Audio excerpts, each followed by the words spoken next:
తెలుగు జర్నలిజంలో కొన్ని పేర్లు చరిత్రగా నిలిచిపోతాయండి. అలాంటి పేర్లలో చెప్పుకోదగినటువంటి పేరు ఏబిఎన్ ఆంధ్రజ్యోతి అధినేత రాధాకృష్ణ గారిది. గ్రామీణ రిపోర్టర్గా ప్రారంభమైనటువంటి ఆయన ప్రయాణం ఈరోజు ఒక ప్రముఖ మీడియా సామ్రాజ్యాన్ని నడిపే స్థాయికి చేరుకుంది. అయితే ఇప్పుడు రాజకీయ వర్గాల్లో ఈ ఏబిఎన్ ఆంధ్రజ్యోతి రాధాకృష్ణ గారి మీద, ఆర్కే మీద ఒక ఆసక్తికరమైనటువంటి చర్చ జరుగుతుందండి రాజకీయ వర్గాల్లో. రాధాకృష్ణ గారు 2028లో రాజ్యసభకు వెళ్ళబోతున్నారా? ఈ వార్తలో నిజం ఎంత ఉంది? ఈ వార్తలో ఊహాగానం ఎంత ఉంది? ఈ వీడియోలో పూర్తి విశ్లేషణ అయితే చూద్దాం. 1980 నుంచి జర్నలిజంలో ఉన్నటువంటి రాధాకృష్ణ గారు అనేక రాజకీయ పరిణామాలను ముందుగానే అంచనా వేసినటువంటి వ్యక్తిగా గుర్తింపు పొందారు. తెలుగు రాష్ట్రాల్లో అధికార పార్టీలకు మాత్రమే కాదు, ప్రతిపక్ష పార్టీలలో కూడా ఆయనకు బలమైనటువంటి సమాచార వనరులు ఉన్నాయనేది రాజకీయ వర్గాల్లో చెబుతున్నటువంటి మాటలు. అందుకే ఆయన చెప్పే అనేక విషయాలు రాజకీయాల్లో చర్చకు దారితీస్తుంటాయండి. ఇప్పుడు రాజ్యసభ ప్రచారం ఎందుకు మొదలైంది? ఆయన మీద రాజ్యసభకు రాజ్యసభకు వెళ్ళబోతున్నారు అనేటటువంటి ప్రచారం ఎందుకు మొదలైంది? 2028 మార్చి నాటికి ఆంధ్రప్రదేశ్కి చెందినటువంటి 4 రాజ్యసభ స్థానాలు ఖాళీ కానున్నాయి. ఆ స్థానాల భర్తీ, ఆ ఖాళీ స్థానాలు ఏవైతే అవుతాయో వాటి భర్తీ సమయంలో మీడియా రంగం నుంచి ఒక ప్రముఖ వ్యక్తికి అవకాశం ఇవ్వచ్చు అనేటటువంటి చర్చ రాజకీయ వర్గాల్లో వినిపిస్తోందండి, బలంగా వినిపిస్తోంది. ఆ జాబితాలోనే రాధాకృష్ణ గారి పేరు కూడా వినిపిస్తోంది. ఇక్కడ ఒక విషయం మనందరం కూడా గుర్తుంచుకోవాలి.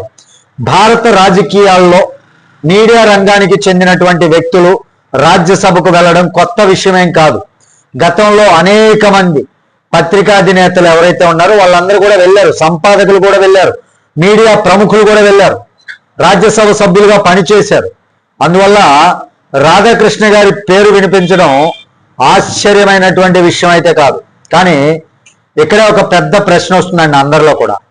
రాధాకృష్ణ గారికి నిజంగా రాజకీయ పదవి అవసరమా? ఎందుకంటే తెలుగు రాజకీయాల్లో అనేక మంది ఎమ్మెల్యేలు, ఎంపీలు, మంత్రులు ఆయన కార్యాలయానికి వచ్చి కలిసేటటువంటి స్థాయి ఆయనది.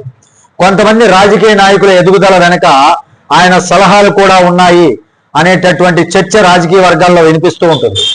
అలాంటి వ్యక్తి ప్రత్యక్ష రాజకీయాల్లోకి రావాలనుకుంటున్నారా? అసలు రావాలనుకుంటారా? ఇదే ఇప్పుడు పెద్ద డిబేట్ నడుస్తోంది. మరో ఆసక్తికరమైనటువంటి విషయం ఏంటంటే ఇప్పటి వరకు రాధాకృష్ణ గారు స్వయంగా ఎక్కడా కూడా నాకు రాజ్యసభ కావాలి, నేను రాజ్యసభకు వెళ్ళాలనుకుంటున్నాను ఎక్కడా చెప్పలేదు. అలాగే కూటమి ప్రభుత్వం కానీ టీడీపీ నాయకత్వం కానీ ఎలాంటి అధికారిక సంకేతాలు కూడా దీని మీద రిలీజ్ చేయలేదు, ఇవ్వలేదు కూడా.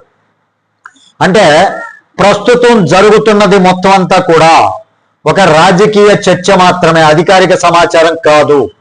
ఎక్కడా కూడా దీనికి సంబంధించినటువంటి వార్త ఎక్కడ కూడా అధికారికంగా రుజువు కాలేదు, బయటికి రాలేదు. అయితే రాధాకృష్ణ గారు రాజకీయ పరిచయాలు, మీడియాలో ఆయనకు ఉన్నటువంటి ప్రభావం, మీడియాలో ఆయన ప్రభావం, తెలుగు రాజకీయాలపై ఆయనకు ఉన్నటువంటి అవగాహన, ఈ 3 కారణాల వల్లే ఈ ప్రచారం మళ్ళీ తెరపైకి వస్తోందండి. కానీ వాస్తవానికి 2028 ఇంకా చాలా దూరంలో ఉంది. ఆ సమయానికి రాజకీయ సమీకరణాలు ఎలా మారిపోతాయో ఎవరికీ తెలియదు, ఎవరు ఊహించలేం కూడా. అందువల్ల ప్రస్తుతం సోషల్ మీడియాలో వినిపిస్తున్నటువంటి రాధాకృష్ణ గారు రాజ్యసభకు వెళుతున్నారు అనేటటువంటి వార్తను ఒక రాజకీయ ప్రచారం లేదా ఊహాగానంగా మాత్రమే మనందరం కూడా చూడాలి. అధికారిక ప్రకటన వచ్చేంత వరకు కూడా దీన్ని నిజమని చెప్పడం చాలా కష్టం. ఇది ఒక ఊహాగానం మాత్రమే.